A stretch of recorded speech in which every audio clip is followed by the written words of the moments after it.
So hello guys, welcome to taker boys in takers reaction. So நம்ம ஒரு last 1 வீக்காக இந்த FIFA வேர்ல்டு கப்போட அந்த எலிமினேட்டர் மேட்சஸ், இந்த knock out stages, quarter final, semifinal மேட்ச்லாம் இருக்கனால வந்து கொஞ்சம் ரியாக்ஷன் வீடியோஸ்லாம் தவிர்த்து அந்த வீடியோஸை கான்சென்ட்ரேட் பண்ணனால ரியாக்ஷன் வீடியோ லாஸ்ட் 1 வீக்கில் போடவே இல்லை. சரியா, இன்னைக்கு கூட போடுற ஐடியா இல்லை. பட் ஆனால் என் ஃப்ரெண்டு ஒருத்தர் வந்து திடீர்னு கால் பண்ணி இருந்துச்சு, சூரி சாரோட லேட்டஸ்ட் படம், சூரி சார்லாம் சொல்ல, சூரியோட லேட்டஸ்ட் படத்தில் மண்டாடி சாங் பார்த்தியாடா இருக்கேன். இல்லை மச்சான், நான் அந்த வேர்ல்டு கப்பை ப்ரிப்பரேஷன் பண்ணிட்டு இருக்கேன், ஃபுட்பால் வேர்ல்டு கப்புக்காக. ஸோ என்ன இந்த ப்ரிவியூலாம் போடுறதுக்காக வந்து ஸ்டாட்ஸ் எடுத்துருந்தேன் அப்படின்னு. இல்லைடா இது பாரு, சூரி வேற லெவல் டான்ஸ் ஆடிருக்காரு, கண்டிப்பாக ரியாக்ஷன் யூஸ் ஆகும்னு சொன்னான். ஸோ வந்து நானும் அம்மா நான் வந்து ரியாக்ஷன் வீடியோவில் வந்து உங்கள்கிட்ட எல்லா டைம் சொல்லியிருப்பேன் வந்து வீக்லி கண்டிப்பாக மினிமம் ஒரு வீடியோ வந்துட்டு. பட் நான் அன்ஃபார்ச்சுனேட்லி இந்த வாரம் ஃபுல்லாக வரவே இல்லை. ஸோ நானும் ஆமாம் சரி பண்ணிடலாம், ஃப்ரெண்டு வேறு சொல்லியிருக்கான், நம்மளா வந்து வாண்டடாக எதாவது பண்ணணும்னு தேடி பண்ணல, ஃபுல்லாக ஃபுட்பால். ஃப்ரெண்டு திடீர்னு ஃபோன் பண்ணி அவனே இன்சிடென்ட்டாக சொல்லணும், இந்த மாதிரி டான்ஸ் ஆடிருக்காரா, சும்மா பாடுறா நல்லாயிருக்கும், நீயும் அதுக்கு ரியாக்ட் பண்ணால் நல்லாயிருக்கும், டான்ஸ் ஆடுற மாதிரி இருக்கும் அப்படின்னா. ஸோ சரி பண்ணிடலாம். அதுக்கு அதே டைமில் ஒரு என்ன 5 மணி ஒரு 1/2 1 hour அம்மா வீடியோ எடுக்க. ஸோ ரியாக்ஷன் வீடியோ பண்ணிடலாம். அட் த சேம் டைம் வந்து இப்போ நான் உங்கள்கிட்ட பேசுறது மூலியமாக வந்து வேர்ல்டு கப் பற்றி ஒரு அவேர்னஸ் தரல, அதுவும் பண்ணிடலான்னு சொல்கிறது தான் நம்ம பட்டுன்னு இந்த வீடியோ எடுக்கிறோம். So FIFA world cup first இந்த மண்டாடி சாங் ரியாக்ட் பண்ண போகிறோம் ஓகேங்களா. அதை தாண்டி வந்து FIFA வேர்ல்டு கப் வந்து ஃபைனல்ஸ் இன்னைக்கு 12:30 மேட்ச் 12:30 வந்து நடக்க போகுது ஓகேங்களா. உலகமே பார்த்துட்டு இருக்க the greatest show on earth FIFA world cup final. ஒன்று குரு, இன்னொன்று சிஷியன், மெஸ்ஸி அண்டு லமின் யமால் வந்து காம்படிட் பண்ண போகிறாங்க. ஸோ இந்த மேட்ச் வந்து இதுலேயே மேட்ச் நீங்கள் பார்த்ததுலாம் கூட, ஃபுட்பால் மேட்ச் பார்த்ததுலாம் கூட இந்த மேட்ச்சை பாருங்கள். இந்த மேட்ச் நீங்கள் பார்க்கறது மூலிமா வந்து உங்களுக்கு ஒரு ஃபுட்பால் அவேர்னஸ் வரும். இந்த கிரேட்டஸ்ட் ஷோ ஆன் எர்த் அப்படி சொல்கிறேன்ல, இதுமாரி பிக்கஸ்ட் ஸ்டேஜ் மேட்ச் பார்த்தீங்கன்னா உங்களுக்கு ஒரு ஃபுட்பால் இன்ட்ரெஸ்ட் வந்து நெக்ஸ்ட் ஜென்ரேஷனில் உங்கள் பசங்களோ இல்லை நீங்களும் வந்து அதில் பார்ட்டிசிபேட் பண்ணி இந்தியா வந்து ரெப்ரசென்ட் பண்ணி ஒரு 2030 வேர்ல்டு கப்லையோ இல்லை 2034 வேர்ல்டு கப் FIFA வேர்ல்டு கப்லையோ நீங்கள் பார்ட்டிசிபேட் பண்ணால் அதை தாண்டி நமக்கு பெருமையான விஷயம் எது இருக்குன்னு சொல்லுங்க பார்ப்போம். அந்த காரணத்துக்காக வந்து ஃபுட்பாலில் பாருங்கள், முக்கியமான மேட்ச்லாம் பார்த்து கொஞ்சம் அவேர்னஸ் சேர்த்துக்கோங்க. ஸோ சம்மந்தமே நம்ம பேசுகிறோம் நினைப்பீங்க. எனக்கு வந்து நீங்கள் மண்டாடி ரியாக்ஷனுக்கு சாங் கேட்க வரவங்கள ஒரு 100 பேர் 500 பேர் ஓகேங்களா, அதில் ஒரு 10 பேரை வந்து நான் சொல்கிறது கரெக்டாக இருக்கும் நினைச்சா வந்து எனக்கு சந்தோஷம். அந்த வகையில் தான் ஃபுட்பால் சப்போர்ட் பண்ணுங்கள். கமான் இந்தியா, லெட்ஸ் ஃபுட்பால் ஓகேங்களா. ஸோ இப்போ நம்ம வந்து மண்டாடி சாங் பட்டுன்னு ரியாக்ஷன் பண்ணிடலாம் ஓகேங்களா. அதுக்கப்புறம் அதோட டீட்டெயில்ஸ்லாம் பார்க்கலாம் ஓகேங்களா. ரொம்ப பேச இழுக்க மாட்டேன் பழைய வீடியோ மாதிரி. ஸோ வாங்க வீடியோக்குள்ளே போகலாம்.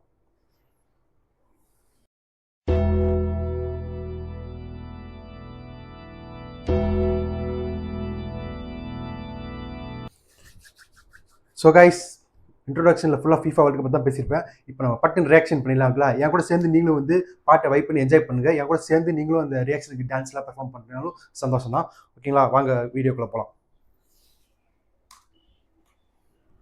அண்ட் டேக்கர் பாய்ஸ் சேனலுக்கு யாராவது புதுசாக வந்தீங்கன்னா மறக்காமல் சப்ஸ்கிரைப் பண்ணி வச்சுக்கோங்க. அப்புறம் அதே மாதிரி ரியாக்ஷனாலும் சரி, விளாகும் சரி, எல்லா கைண்ட் ஆஃப் கண்டென்ட் உங்கள் சிங்கிள் யூடியூப் சேனலில் வந்து சரி ஓகே.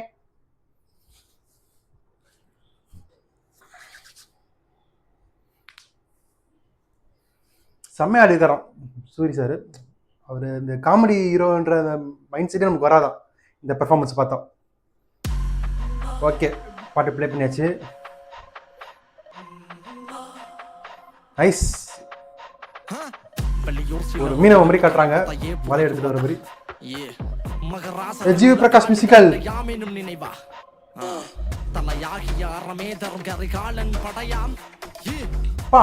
என்ன மாதிரி பிசிக் வச்சிருக்காரு சூரி. வாவ் சூரி, அந்த லுக்கை பாத்தீங்களா, காமெடி ஹீரோ மாதிரி தெரியுதா பாத்தீங்களா, சுத்தமா தெரியல, ஆக்ஷன் ஹீரோ மாதிரி இருக்காரு.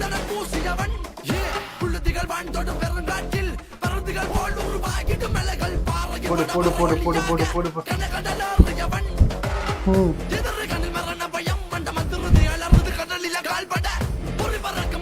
செம்ம டிஃபரெண்ட் டியூன்ல இருக்குங்க பாட்டு, அந்த வைபாவும் இருக்கு.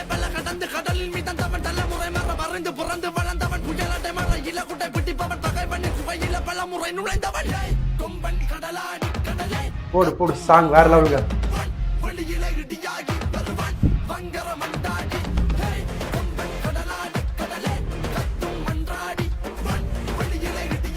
சரியா இருக்குங்க பாட்டு. ஸ்டெப்ஸ் எல்லாம் பாருங்க, சூரி தெறிக்க விட்டுருக்காருங்க. இந்த ஒரு நாள் இந்த திறமை எங்க ஒழிச்சுன்னு தெரியல.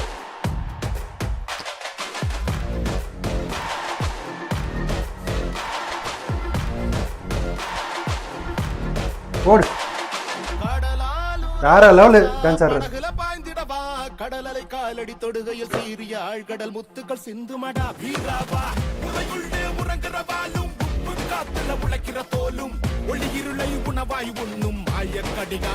போடு போடு போடு போடு போடு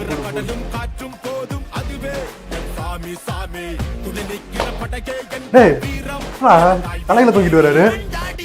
மண்டாடி மண்டாடி சுஜித் மாதிரி இருக்காங்க.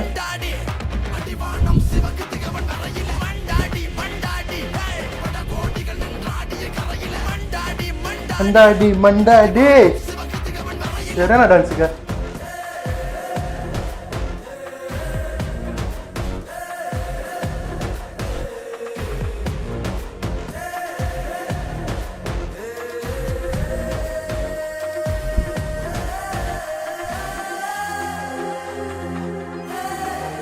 சொல்லி மீனவனை பேஸ் பண்ணி இந்த ஸ்டோரி நினைக்கிறேன்.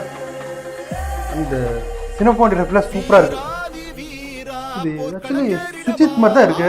வீரமும் நேர்மையும் சொல்லிய தந்தது தாயவள் மண்ணல்லவா வளையோரே குமரியிலே பகுருளியாலும் மரபடு ஊட்டிய ஒரு பிடி சோறும் மகனே வரலாறுகள் சொல்ல கடலே. இந்த மனுஷனே அந்த டாப் குரூப்ல வர ஆள் மாதிரி இருக்கான். பிளாக் ஷீப்ல ஒரு கேரக்டர் வருது.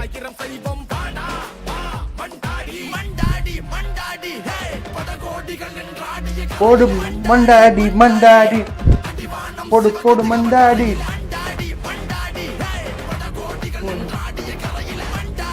மண்டாடி மண்டாடி மண்டாடி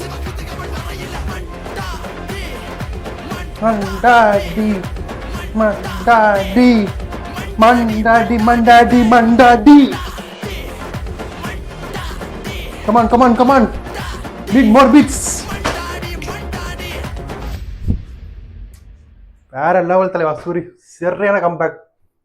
சூரி 2.0.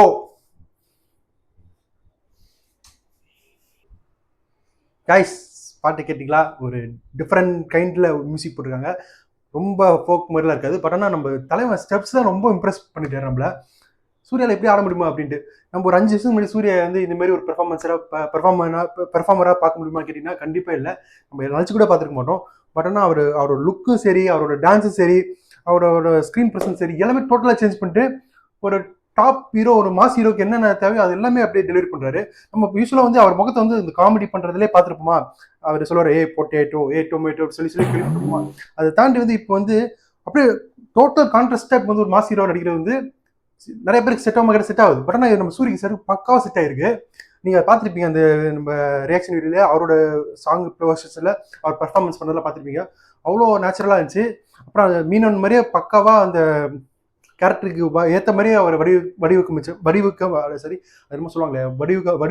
மாதிரி இருந்துச்சுன்னு சொல்லுவான். பட் இந்த படம் வந்து ஆக்சுவலி எப்போ ரிலீஸ்னா, இது ஜூலை மாதமா செப்டம்பர் 10 ரிலீஸ் ஆகுது. ஸோ 2 months கேப் இருக்குது. அதுலேயே ஃபர்ஸ்ட் சிங்கிள் செகண்ட் சிங்கிள் பொறுமையாக விட்டுருப்பாங்க. நான் இந்த படத்துக்கு ரொம்ப ஈகர்லி வெயிட் பண்ணிருப்பேன். ஏன்னா வந்து ஒரு டிஃப்ரெண்ட் அவதாரில் ஒரு சூரி சாரை வந்து நம்ம வந்து இதுக்கு முன்னாடி படம்லாம் பார்த்துருக்கோம். அந்த படத்துலலாம் வந்து ஒரு வேலைக்கார மாதிரி தான் ஹீரோ நினச்சா கூட ஒரு வேலைக்கார மாதிரி தான் இருந்தார். ஆனால் இதில் டோட்டலாக டாமினேட் பண்ணுற மாதிரி இருக்குது. ஒரு லைட்டாக வந்து இந்த மீனவன்லேயே கொஞ்சம் ஹெட் மாதிரி இருக்க மாதிரி இருக்குது. ஸோ கொஞ்சம் டிஃப்ரெண்ட்டாக இருக்கும் நான் இந்த படம். அண்ட் இந்த படத்தோட டேரக்டர் நேம் என்னன்னா கொஞ்சம் வெயிட் பண்ண சொல்கிறேன். அண்ட் இந்த படத்தோட டேரக்டர் பேர் வந்து மதிமாறன் புகழேந்தின்னு அப்படி ஒரு டேரக்டர் இருக்குங்களா. இவர் இதுக்கு முன்னாடி படம் எடுத்திருக்கா கேட்டால் எடுத்திருக்காரு. கௌதம் வாசுதேவன் ஜி பிரகாஷ் வச்சு ஒரு படம் எடுத்திருக்காரு. அந்த படம் பேர் தான் செல்ஃபின்ட்டு. 2022 வந்துருக்கு நினைக்கிறேன். இந்த படம் பெருசாக ஓடிச்சா கேட்டால் எனக்கு தெரில. நீங்கள் நல்லா இருந்துச்சுன்னா சொல்லுங்கள். நானும் பெருசாக கவனிக்கல. ஸோ அப்போ என்னை பொறுத்தவரை ஒரு அன்னோட்டிசபிள் டேரக்டராக தான் இருக்காரு. பட் ஆனால் இந்த படத்து மூலயமா ஒரு நோட்டிசபிளாக ஆக தோணுது. ஏன்னா வந்து இந்த படத்தோட பிஸ்னஸும் சரி, இந்த படத்துக்கு இருக்கிற பொட்டன்ஷியல் எல்லாமே வந்து ஒரு வந்து எப்படி சொல்கிறது, வந்து ஒரு Tier 2 Tier 3 கேட்டகரியில் இருக்குது. செல்ஃபி படம் மாதிரி வந்து வந்ததும் தெரியாமல் போனதும் தெரியாமல் இல்லாமல் வந்து இதுக்கு ஒரு மினிமம் இந்த படம் வரும்போதே வந்து ஒரு ரெக்கார்ட் நம்பர் ஆஃப் ஓப்பனிங் பண்ணணும்னு தோணுது. அந்தளவுக்கு ஒரு எக்ஸ்பெக்டேஷன் இருக்குது. எஸ்பெஷலி சூரியோட பெர்ஃபார்மன்ஸ் பார்த்ததுக்கப்புறம் வந்து இன்னும் தூக்கி தான் கொடுக்கும். அண்ட் இந்த படத்தோட மியூசிக் டேரக்டர் வந்து நம்மளுக்கு சென்சேஷனல். இப்போ ரீசெண்டாக நம்மளுக்கு வந்து 3rd நேஷனல் அவார்டு வின் பண்ணார். ஜிவி பிரகாஷ் தான் மியூசிக் போட்டிருக்காரு. ஃபர்ஸ்ட் அவருக்கு வந்து கங்க்ராச்சுலேஷன்ஸ். ஏன்னா வந்து இளையராஜா ஏஆர்எம்என் அடுத்தது வந்து தமிழ் சினிமாவில் வந்து ஒரு கோலிவுட் மியூசிக் டைரக்டரில் வந்து அதிக நேஷனல் அவார்டு வாங்கினது வந்து நம்ம ஜிவி பிரகாஷ் குமார் தான். அதுக்கு அவருக்கு ஹேட்ஸ் ஆஃப் கொடுத்தே ஆகணும். இனிமேல் நிறைய சாங்ஸ் போடுங்க. மாஸ் சாங்ஸும் போடுறீங்க, சூப்பராக இருக்குது. அண்ட் வந்து இந்த மாதிரி ஸ்டோரி ஓரியன்ட் மியூசிக் போடுறீங்க, அதுவும் ஹிட் ஆகுது. அண்ட் வந்து உங்களுக்கு டியூட் சொல்லவே தேவையில்ல. கிங் ஆஃப் மெலோடி நீங்கள் அதுலேயும் பட்டை கலப்புறீங்க. அதான் நான் ஆல்ரெடி பல வீடியோவில் சொல்லிக்கிற மாதிரி ஃபார்ம் ஆஃப் யுவர் லைஃப்பில் இருக்கீங்க. நீங்கள் அனிருத் அப்போ சாய் பென்கட் 3 பேர் தான் மாற்றி மாற்றி அந்த காம்படிஷனில் இருக்கீங்க இப்போ ரீசெண்டாக. ஸோ அதை தொடர்ந்து வாழ்த்துக்கள். ஆனால் ஜி பிரகாஷ் இன்னும் நல்ல விஷயம் என்னன்னா, இந்தமாதிரி சின்ன சின்ன படத்துக்கு கூட போகிறார். சின்ன சின்ன படம்னா இது ஓரளவு பெரிய நோட்டீஸ் படம் தான். ஆனாலுமே வந்து ஒரு அடுத்த கேட்டகரியான ஹீரோ கூட வந்து பாரபட்சமாக போடுறது வந்து ரொம்ப அப்ரிஷியேட் பண்ணுவோம். எக்ஸாம்பிள் வந்து நிலவுக்கு என் மேல் என்னடி கோவம் இந்த படம் இருக்குல்ல, தனுஷ் சாரோட தனுஷ் சார் ப்ரொடியூஸ் பண்ணார் சம்திங் நினைக்கிறேன். அந்த தனுஷ் சார் ப்ரொடியூஸ் பண்ணாரா டைரக்ட் பண்ணார் இருக்குல்ல, அந்த படத்தில் வந்து எல்லாம் மியூசிக் ஆர்கெஸ்ட்ரா வச்சு எடுத்தாங்க. அதுக்கு வந்து நம்ம ஜி பிரகாஷ் காசே இல்லாமல் மியூசிக் கொடுத்தாரு. அது மாதிரி நிறைய நல்ல விஷயம் பண்ணுறாரு. அப்புறம் கென்னோட ஃபர்ஸ்ட் படம் இருக்குல்ல, யூத், அந்த படம் வந்து யாரும் முகம் தெரியாத ஹீரோ. என்னன்னு தெரியும், பட் ஆனால் அவர்லாம் ஹீரோ மெயின் லீடாக வச்சு ஒரு படம் எடுக்கிறாருன்னு அவர் வந்து உரிமையை வந்து கேட்கும்போது, நான் உனக்காக பண்ணித்தரேன்டா, மியூசிக் தானே எடுத்துக்கூட அப்படின்னு சொல்கிறலாம் வந்து நிறைய பேருக்கு இருக்குமான்னு கேட்டிங்கன்னா கண்டிப்பாக இல்லை. வந்து அதுக்கு மற்ற மியூசிக் டைரக்டர்ஸ் குறையும் சொல்ல மாட்டேன். இதுக்கு முன்னாடி நான் பார்த்துருக்கேன், யாராவது இதுமாரி பார்த்துருக்கேன், யுவன் சங்கர் ராஜா பார்த்துருக்கேன். இந்தமாரி வந்து முகம் தெரியாத ஹீரோ கூட வந்து மியூசிக் போடுறதுலாம். அந்த வகையில் இப்போ ஜி பிரகாஷ் வந்து எனக்கு ரொம்ப இம்ப்ரெஸ் பண்ணுறாரு. ஸோ இந்த மண்டாடி இது ஒரு வந்து ஒரு மீனவன் பேஸ் பண்ண ஸ்டோரி. இதில் கடலில் வந்து மீனவங்களாக இருப்பாங்களே, அவங்கள பேஸ் பண்ண ஸ்டோரி தான் இருக்கும் நினைக்கிறேன். அது மாதிரி தான் இந்த பாட்டு இருந்துச்சு. அண்ட் சூரி வேற லெவல் டிரான்ஸ்ஃபார்மேஷன். இந்த 2 காரணத்துக்காக வந்து இந்த படம் வந்து கொஞ்சம் நல்ல எக்ஸ்பெக்டேஷன் இருக்குது. கண்டிப்பாக வந்து நல்லா இருக்கும்னு நினைக்கிறேன். ஸோ இந்த ரியாக்ஷன் உங்களுக்கு பார்த்துருப்பீங்க, நான் பிடிச்சிருக்குன்னு நம்புகிறேன். ஸோ அதே சமயத்தில் வந்து கொஞ்ச நாள் ஒரு இந்த FIFA வேர்ல்டு கப்னால கொஞ்சம் பிஸியாக இருந்தனால வந்து ரியாக்ஷன் ஒரு வாரம் போட முடியல. பட் ஆனால் வந்து இன்னைக்கு ஒரு வாரம் முடியுது, இன்றைக்கி ஒரு வீடியோ போட்டுருவேன், கவலைப்படாதீங்க. அண்ட் இன்னைக்கு நைட் தயவு செஞ்சு ஃபைனல்ஸ் பார்த்துருங்க. மண்டாடி படம் வந்து செப்டம்பர் 10 தான் வருது. அடுத்த வாரம் கம்மிங் ஜூலை 23 வந்து ஜனநாயகம் வருது. அது செலிப்ரேட் பண்ண போகிறோம். அதுக்கு முன்னாடி இப்போ இன்னைக்கு என்ன கிரேட்டஸ்ட் ஷோனா FIFA வேர்ல்டு கப் ஃபைனல் ஓகேங்களா, அதை தயவு செஞ்சு பாருங்கள். சம்மந்தமே நம்ம பேச நினைக்காதீங்க. இந்தியாவில் ஃபுட்பால் டெவலப் ஆகணும். Come on India, let's football. அந்த காரணத்துக்காக தான் சொல்கிறேன். தப்பாக இருந்தால் மன்னிச்சுக்கோங்க. இல்லை, ஸோ நெக்ஸ்ட் வீடியோ சந்திக்கிறேன். I am temporarily signing off. Bye.